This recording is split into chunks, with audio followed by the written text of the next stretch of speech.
आमदार विकास शर्मा जिल्ह्यातील महारेटोला परिसरात वाळू चोरी मोठ्या प्रमाणात सुरू आहे।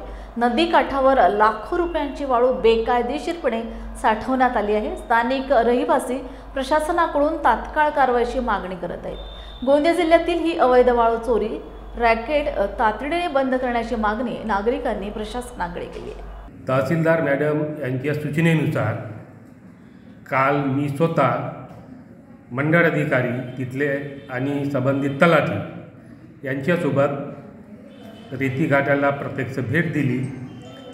त्याच्यामध्ये ट्रॅक्टर आढळून आले नाही। 3 ते 4 ठिकाणी सुमारे 150 ब्रास माल आढळून आला। सदर मालाचा जप्तीनामा करून पोलीस पाटलाला बोलून त्यांच्या सुपूर्द नाम्यावर ठेवण्यात आला आहे। सर, मला हे सांगा की काही गावकऱ्यांचं असं म्हणणं आहे की अधिकारी लोक जे आले होते तर तिथं 6 ट्रॅक्टर अवेलेबल उपस्थित होते व ते म्हणतात की साहेबांनी तुम्ही जा असं म्हटलं आहे। तिथं कोणतेही ट्रॅक्टर आढळून आले नाही। 2 ट्रॅक्टर होते, ते खाली होते, ते धानाचे होते किंवा रेतीचे होते हे सांगता येणार नाही। तर याबद्दल काय म्हणाल? आणि जवळपास याने त्यांचं म्हणणं आहे की 5000 ब्रास रेती आहे।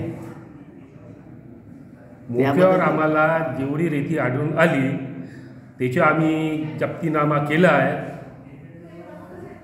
त्याबद्दल काय बोला सर? जे आरोप लावलेले आहेत ते त्याबद्दल तुम्ही काय बोला? आरोप लावलेले आहेत हे सगळे बिनबुडाचे आणि चुकीचे आरोप आहेत।